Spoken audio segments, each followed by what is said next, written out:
Hold up. Every day I wake up, wake your ass up. The Breakfast Club. Y'all finished or y'all done? Good morning, everybody. We are the Breakfast Club. Let's get in some front page news.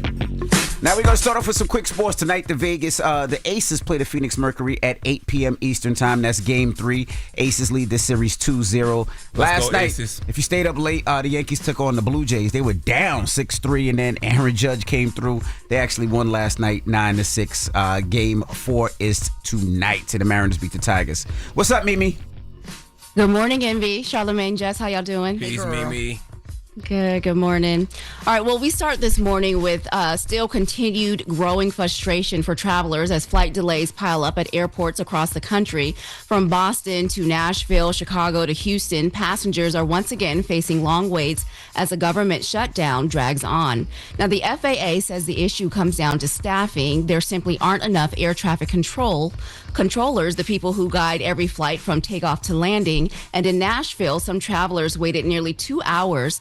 At Chicago O'Hare, delays stretched close to 45 minutes, and at smaller airports like Burbank, the staffing shortages still continue. Now, these controllers, they are considered essential workers, which means they have to show up even though they're not getting paid while the shutdown continues. And now there's growing anger after President Trump suggested that some of these workers may not receive back pay once the shutdown ends. That's crazy. Let's listen to that. Yeah. I would say it depends on who we're talking about. I can tell you this, the Democrats have put a lot of people in great risk and jeopardy, but it really depends on who you're talking about. But for the most part, we're going to take care of our people. There are some people that really don't deserve to be taken care of, and we'll take care of them in a different way. What essential worker that works for the government doesn't deserve to be taken care of? Like, and see, this is why I don't know if Democrats and Republicans know. People don't care whose fault it is if the government is shut down. They blame all of y'all. Y'all can try to politicize this all they want. They pointing fingers at both parties. Yeah, they don't care. And when they hear rhetoric like that, what you mean one federal worker deserves it over another? They're all government workers. They all deserve to get paid. They all work.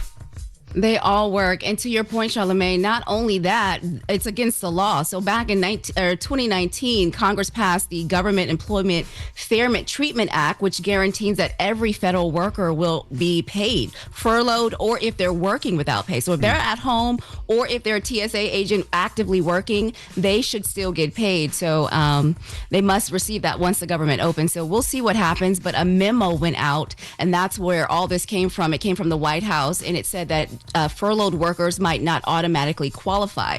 There is no more information on what that qualifier may look like. So we'll just see what happens when, the government shutdown is over, or if President Trump comes back out and gives us some more information. Oh, Mimi, I'm sure you're right. But the thing about laws, you have to have people that care about them. Right. Okay. When you got a guy like Trump in charge who doesn't care about laws and lives very lawless, that law means nothing. But you are correct. Yeah. You are correct, too. Absolutely. You need someone who's going to enforce those laws. Mm-hmm. And so as the frustration plays out at the airport, Washington isn't moving any faster either. There was no vote in Congress yesterday to end the shutdown, meaning that it will stretch at least another week while lawmakers return. They're on recess. They don't return until October 14th. Wow. And at the center of all of this, of course, we've been talking about those tax credits that help millions of Americans afford health insurance. Now, those subsidies are expected to expire at the end of the year. So here's what that kind of means for you. So a single person making $35,000 a year would see their monthly premium jump from $85 to nearly $220 a month. And a family of four earning around $80,000 could see their bill rise from $320 a month to almost $700 a month. God, I know that is a double, especially when families are living paycheck to paycheck. So Democrats, they argue that the subsidies are key to keeping the price down, but Republicans, they insist that that is unrelated to the shutdown. And time is running out because open enrollment for most states, they start November 1st. And another thing to keep in mind that you may not be on Obamacare or the Affordable Care Act, but if millions of people lose their coverage, insurers will raise prices, and will have to make up the difference. So that means higher premiums for everyone across the board. So including people with private health insurance or employer-based insurance, it will affect every household because it will decide how much all of us have to pay for health care next year. This is disgusting, man. Everyday working class people got to suffer. Because guess who don't care that the government is shut down? The light company, your landlord, the healthcare system, the bank who gave you your loan for your car. They don't care that the government shut down. They need this. Matter of fact, you passed due. It's the 8th already. MTA, you got to get to work. You know what I'm saying? They don't care. All right. Well, that's front page news. Hey everybody, it's DJ NV, Jess Hilarious, Charlamagne the Guy. We are the Breakfast Club. Let's get back in some front page news and some quick sports. The Vegas Aces take on the Mercury tonight at 8 p.m. It's Game 3 of the WNBA Finals. Thank God it comes on at 8 p.m. That is a reasonable time for Unc. Okay? Mm-hmm. Now, in some quick sports, some NFL sports, I should say. Joe Flacco has been traded to the Bengals. So what does that mean for Shador Sanders? Where is he at? He's number 2 now. They're saying Shador's number 2. Yep. Okay. And Odell Beckham has accepted a 6-game suspension for violating the NFL's policy on performance-enhancing drugs.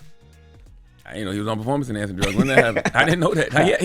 He hasn't been out there performing. When the last time Odell played? I don't know, but he's suspended for 6 games. I didn't even know he was on a team. So I don't. Me neither. I don't know how he's suspended if he's not on a team.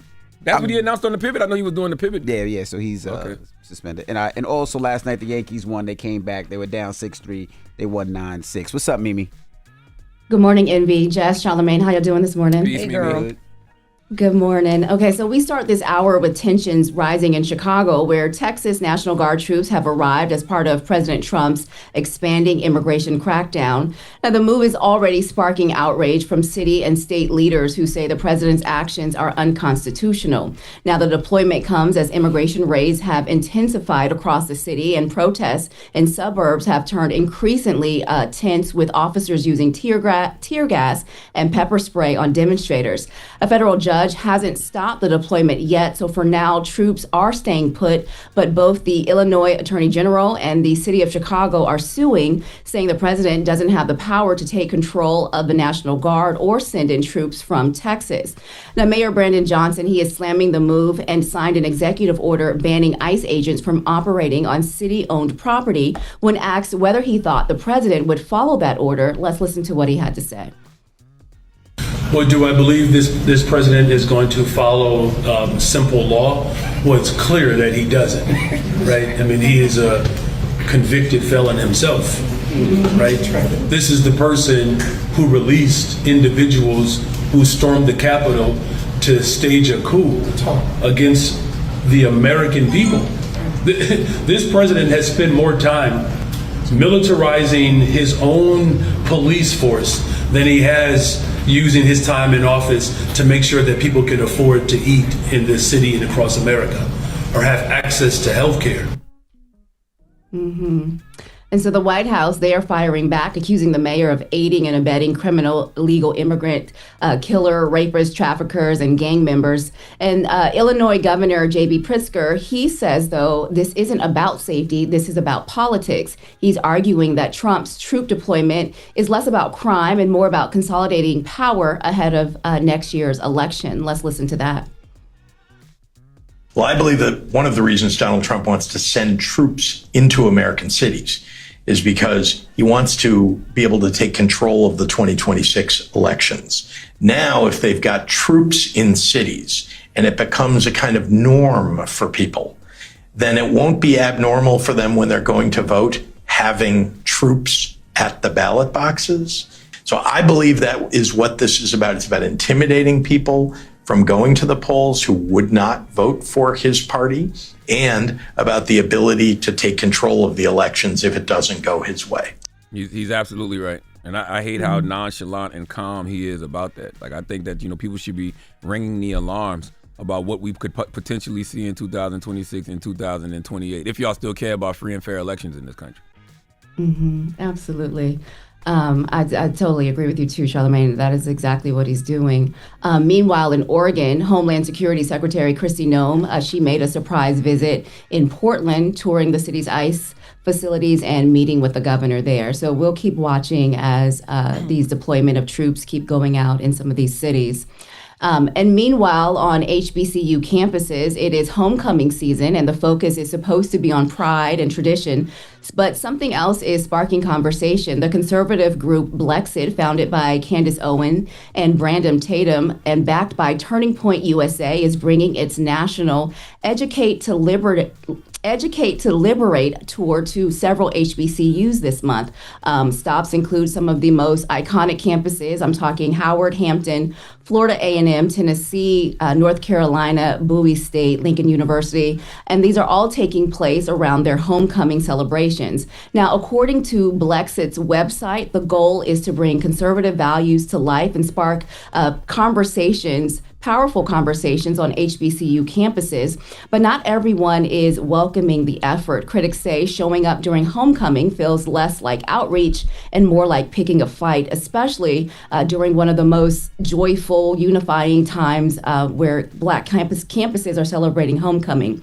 Some student groups are urging classmates not to engage, saying the best response is silent, to let empty seats send a message. And across social media, frustration is also growing that the group founded by Turning Point USA would choose this moment, a season rooted in legacy and love, to make its pitch on HBCU campuses. Yeah, I like both approaches. You can choose to ignore, or you can choose to engage. Nobody's saying fight and start a war, but nobody said that. No, nobody said that. But that's what they make it seem like on there. No, I said they can ignore or choose to engage. I think there should be an organization that does the exact same type of tour. I personally don't believe any organization should be out there pushing a narrative for any political party right now. I don't think any party is worthy of that. But there can be groups that can be formed to debate these individuals if they choose to. Like if they're gonna come to these HBCU campuses during homecoming, then instead of just being out there, pushing their, ideology unchallenged, then engage in the conversation. Now, if they try to bait you into something more than a conversation, then that's when you disengage, or you choose not to even engage at all. Yeah, and that's another thing. People hit me yesterday about because of course they're coming to Hampton, they're going to Howard and some of these schools. But like I told people this as well. One, like Charlamagne said, you could ignore or you can debate them, and two, it's homecoming weekend. On Friday or Saturday, nobody's going to no auditorium on no Friday or Saturday and homecoming weekend. They're going to be on their yard. And if they're going to be in the building, 9 times out of 10, they're going to be by themselves. Everybody's on the yard Friday. Everybody's on the yard Saturday. Nobody is thinking about no damn debate. Class ends early. We're going to hit the yard. We're going to go to the union, and we're going to enjoy homecoming weekend. That's probably even more powerful because, if they out there talking to themselves, you just do a quick drive-by and be like, man, y'all ain't got no hoes. Y'all just out here. Who y'all talking to, man? Man, conservatives, y'all a bunch of holeless people. Wow. You ever been to Howard and Hampton on Friday or Saturday? Nobody's in class. Y'all outside. Like, they going to be inside by themselves. Y'all are absolutely right, especially, and there's so many other activities to do, right? So I don't see anybody, like you said, MB, wanting to sit in the auditorium and debate during homecoming. That does not sound like fun at all. And I'm surprised the colleges gave them access to the auditorium. I am surprised about that. Not saying that but I'm really surprised, especially if a majority of the class, a majority of teachers and alumni is saying they're against it. I'm surprised they gave them the auditorium, but maybe they gave them the auditorium because they're going to be by themselves. But it does kind of show how out of touch these individuals are. Because, why would you pick homecoming weekend to think people want to debate y'all? You know what I'm saying? Like if you really wanted to engage and have a conversation, you'd pick any other weekend other than homecoming. Right. But I think this is what they want. They want us to talk about it because why would they be going during homecoming, the most, the time where everybody's going to be there with the most people. So. That's true, too. Yeah, but also think about it. They've been to 2 already and nobody has said anything, right? They went to Johnson C. Smith. They went to Alabama State. Has anybody mentioned or even seen them or even said they went? Yeah, we talking about them now. You just did. Because they just released their tour dates. Nobody, the 2 schools that they went to, there's no footage, there's no video, like. By the way, I don't mind what they doing. You know what I'm saying? Like when I see people like that, the only thing that makes me say is, okay, well, if y'all are so against them, don't just be on social media mad. Y'all get organized too. Correct. And create I don't want to say a resistance movement, but if you don't like their ideology, create an organization that is going to challenge their ideology. Do what they're doing. One thing you can say about them conservatives, them black conservatives or just conservatives in general, when they want to get organized, they get organized. Absolutely. At some point, liberals got to stop just being mad on social media and create that same type of organization as well. And I'm never mad with a debate, but the only problem is that Friday, I'm DJing on the yard. There's gonna be about 10,000 people out there. It's Man, me, that's it's right. Wyclef, it's Wale, it's Brownstone. Like, you really think they're gonna go to What's that y'all at? Hampton University, the Hampton Homecoming? Wyclef, Wale, and Brownstone. Yep, they do one for every era of. Oh, I'm about to say that's not so random. Yeah, nah, that's they do, dope though. They do it for every era. So That is dope. So yeah, I think people are gonna be on the yard. I love Brownstone music. People sleep on Brownstone. Absolutely. All right, y'all. Well, that is your front page news. I'm Mimi Brown. Follow me at Mimi Brown TV. For more stories, follow the Black Information Network and download the free iHeartRadio app or visit BINnews.com. Thank you, Mimi. Girl. Every day I wake up, wake your ass up. The Breakfast Club. Y'all finished or y'all done?